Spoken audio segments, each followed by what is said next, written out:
Hi everyone and welcome to TechCravers. In this ultimate beginner's guide to emulation on the Steam Deck, I'll walk you through everything you need to know. If you're a regular viewer of my channel, you might know that I've created quite a few Steam Deck tutorials in the past. However, EmuDeck keeps evolving with new features, which can make some of my older guides less beginner friendly. So in this video, we're starting fresh. I'll guide you step by step through installing emulators, adding games and BIOS files, and transforming your Steam Deck into the ultimate retro gaming machine perfect to enjoy throughout the holiday season. And before we dive into the video, I just want to remind you, if you at any point feel that this video is helpful or that you're enjoying it, don't forget to smash that like button and subscribe to the channel if you haven't already. Now, let's get started.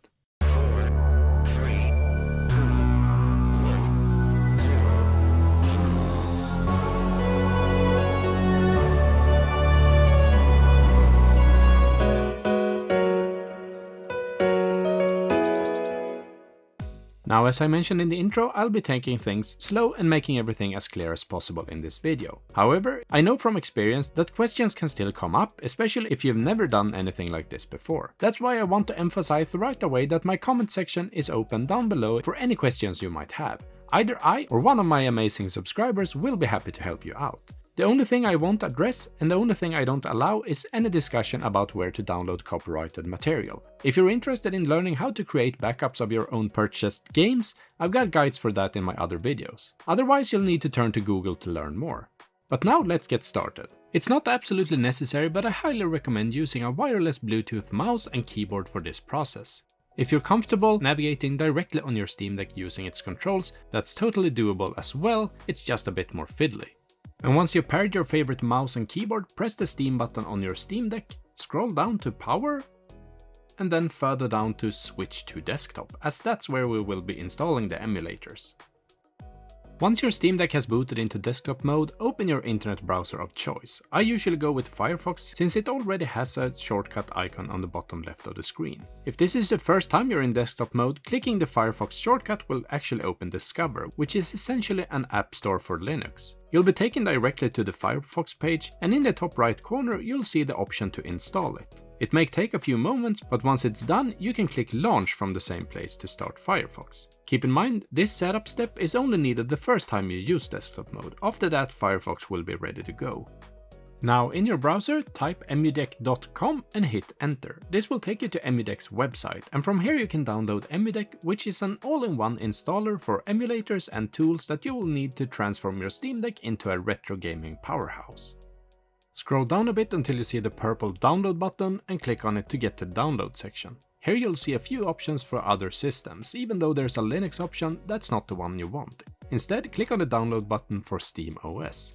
After selecting it, you'll see an option to join their Patreon if you'd like to unlock a few extra features. However, there's also free options available. Choose whichever works best for you. The download will only take a few moments, and once that's done, locate the file by clicking on the small folder icon. Then, close your browser in the background as we won't need it anymore.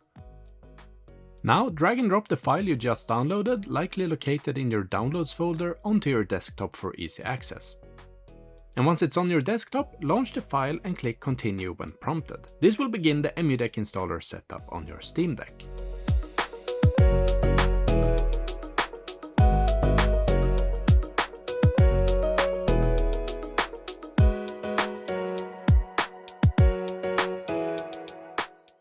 And after a while you will be asked to choose between Easy Mode and Custom Mode. While it might be tempting to select Easy Mode, we're actually going to choose Custom Mode, as there are a few important options I want you to be able to customize. So click on Custom Mode and then on Next in the right corner.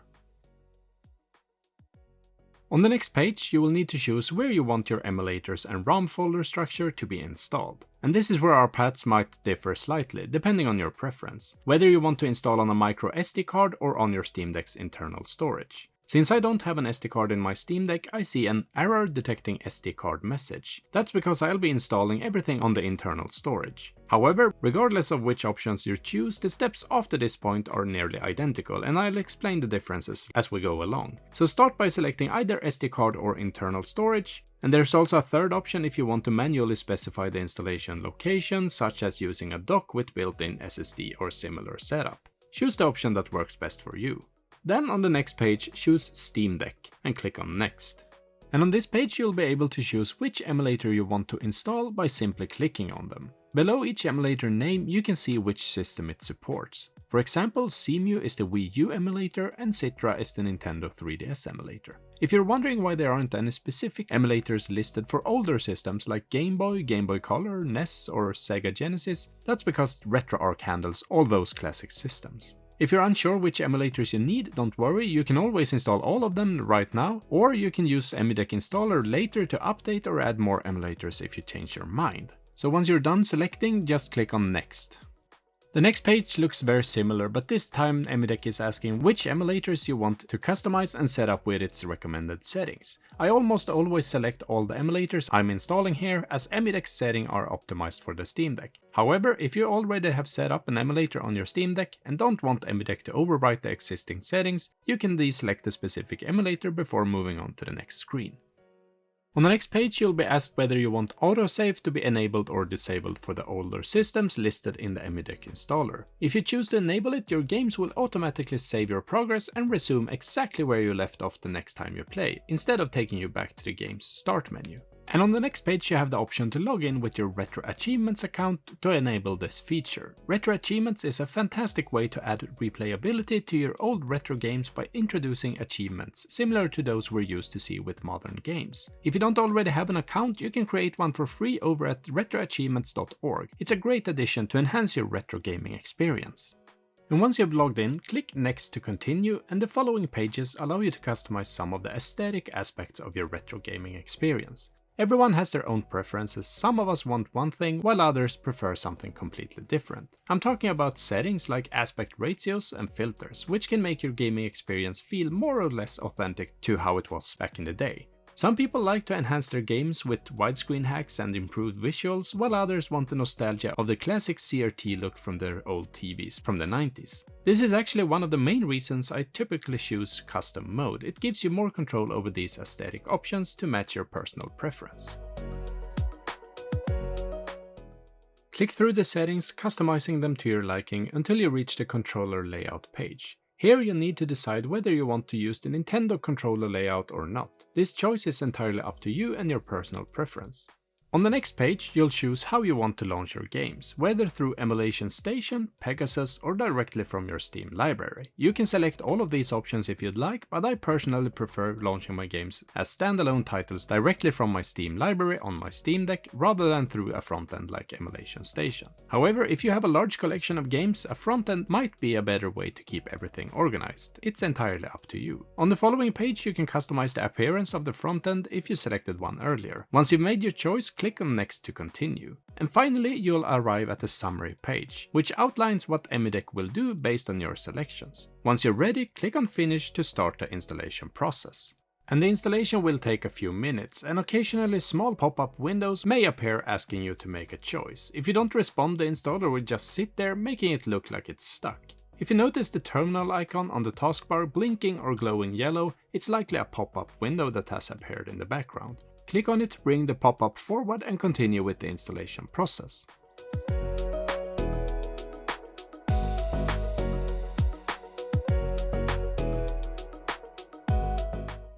Eventually the installation will complete and you'll see a post-installation status screen. Click Next to move on to adding your games, and when prompted, select Manual Copy to maintain full control over this process.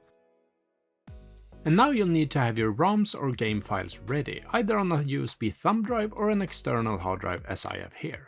What we're about to do is very straightforward, especially if you kept everything well organized.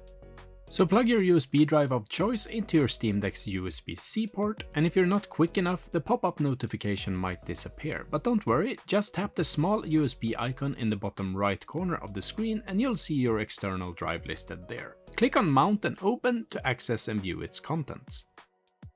Once your USB drive is mounted, return to the EmuDeck installer and click the Open Emulation folder button. This will open the folder where EmuDeck has organized its installation files on your Steam Deck. Now it's simply a matter of dragging your game files from your USB drive into the corresponding system folders on your Steam Deck. Make sure to place each game in correct folder for its respective system to keep everything organized.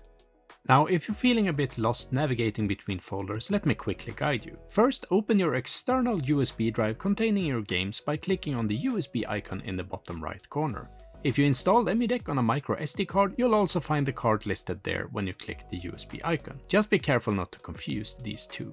But if you, like me, installed EmuDeck on your internal hard drive, you'll find everything you need in your Steam Deck's home folder. Inside there, look for the Emulation folder, which contains all the system folders and files we'll be working with. Inside the Emulation folder created by EmuDeck, you'll find a subfolder named ROMs. Open it and you'll see a massive collection of folders, each named to indicate which games should be placed inside. For example, N64 games go inside the N64 folder, Game Boy Color games in the GBC folder, and GameCube games in the GC folder. If you're unsure where the game belongs, you can also check the TXT file inside each folder, which details the system it's for and the file formats it supports. Now that you know what to do, go ahead and drag and drop your ROMs and game files into their corresponding folders on your Steam Deck. Keep in mind this process can take some time, especially if you're transferring larger files for newer systems like PS2, GameCube, Xbox, or even PS3. Feel free to pause the video here and take your time completing this step. Once you're done, resume to move forward. Once you've finished transferring your games, open up EmuDeck again, which you should find down in the taskbar. If it's not there, you can relaunch it from your desktop, and then launch Steam ROM Manager. But if EmuDeck is already on your taskbar like it is for me, open it up and click on Next and then select your launch preference. As I mentioned earlier, I prefer my games to appear in Steam Library, so I'm selecting that option. You'll get a short tutorial video explaining the process, but don't worry about it, just click Launch Steam ROM Manager as I walk you through it right here. Steam ROM Manager is a program that scans for all your games based on what you allow it to find, and once it locates your games, it will automatically download artwork for them, making everything look polished and organized in your library. Once you launched Steam ROM Manager, the first step is to select a user account that you want to manage. If you only have one user account on your Steam Deck, simply select that, then click on Save. Click on Next to get to the parser selector, where you can configure what systems and games Steam ROM Manager will scan for. I usually start by deselecting all systems and then only selecting the ones I know I've added games for. For older retro systems like Game Boy and NES, you'll need to enable RetroArch. It's the icon that looks like a Space Invader and it's labeled emulators. Beyond that, go through the list and only mark the systems you actually need. However, here's a useful tip. If you're unsure, just leave everything selected. Steam ROM Manager will only add systems you actually have games for, so it won't clutter your library with unused entries. For those with massive game libraries or who want to tweak things a bit more, you can manually choose here. It's entirely up to you. Once you're done selecting, click on Add Games down in the left corner. Now click on Parse and let Steam ROM Manager do its thing. Depending on the size of your library, this process could take a few seconds or several minutes. During this time, Steam ROM Manager will scan for your games and fetch all the artwork automatically, organizing everything beautifully.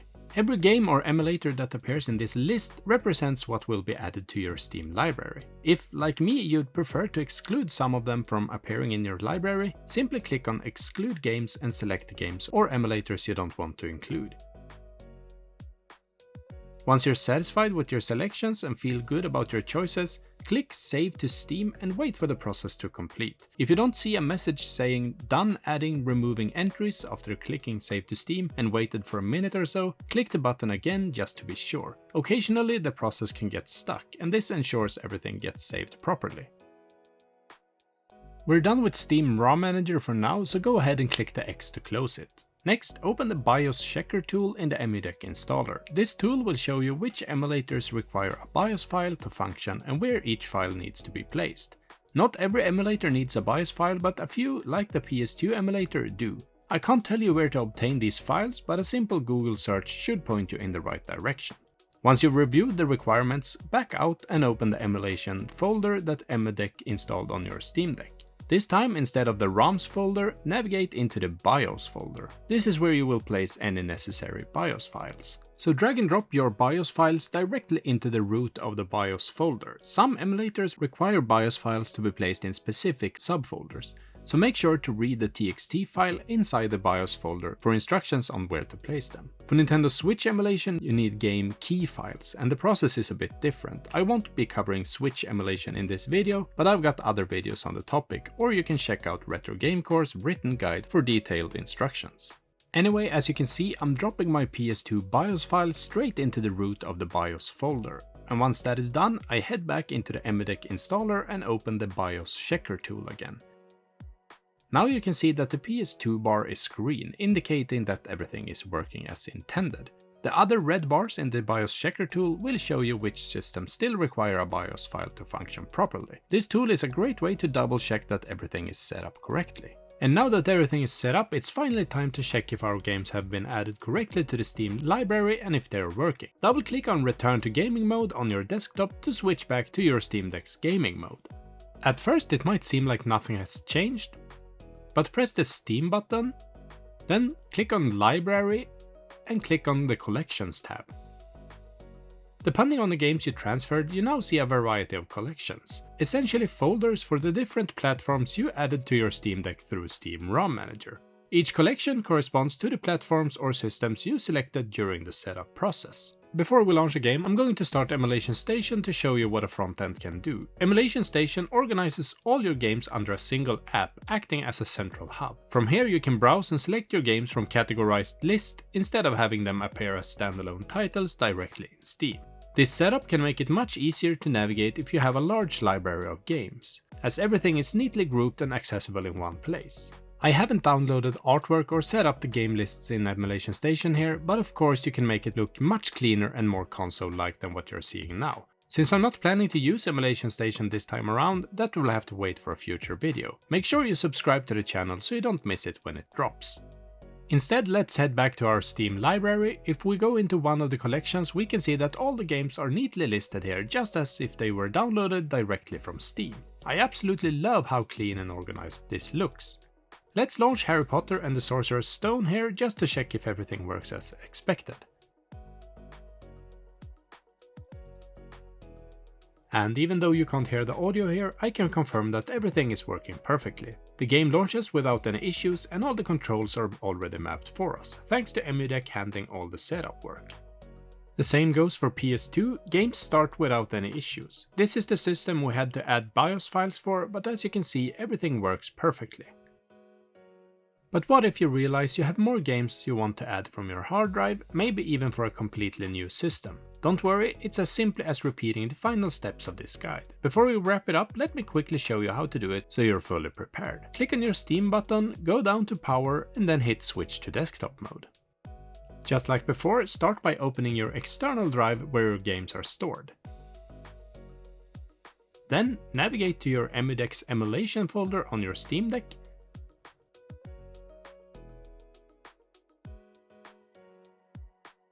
Go into the ROMs folder and then open the folder corresponding to the system you intend to add games for. This time, let's add a Wii U game.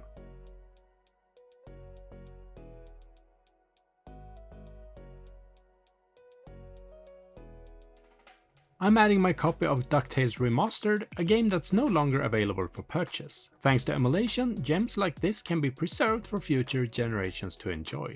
It's one of the great things about emulation. Once the game transfer is complete, I'm heading back into the EmuDeck installer on my desktop. From there, I'll launch Steam ROM Manager to update my library with the new game. From EmuDeck, launch Steam ROM Manager on the left, and once it's open, you can close EmuDeck in the background. From the list of parsers, if you haven't already enabled them all, scroll down and enable the parser for Wii U. After enabling it, click Add Games and then Parse to let Steam ROM Manager scan for the newly added Wii U game. And I can see right away that DuckTales Remastered has been detected by Steam ROM Manager. Before clicking Save to Steam, I'm going to cycle through the available artwork. For my Wii U games, I want the artwork to have the Wii U branding at the top, just like the original game covers did back in the day. It's a nice touch of nostalgia. But once you're happy with your selected artwork, simply click Save to Steam, then wait for the message that says Done adding removing entries to confirm that everything has been updated successfully. exit EmuDeck and double click on return to gaming mode so we can check if our newly added Wii U game works as intended. And honestly, this wouldn't have been much of a guide if the game didn't now appear in our library and work exactly as we wanted it to do. And that wraps up my ultimate beginner's guide to emulation on the Steam Deck. I really hope this guide has helped many of you discover the amazing potential of the Steam Deck and made the process easier for you. If it did, please give the video a thumbs up and check out all my other videos and tutorials for more cool things you can do with your Steam Deck. Don't forget to subscribe to the channel so you don't miss any future content. Thanks so much for watching and happy gaming everyone!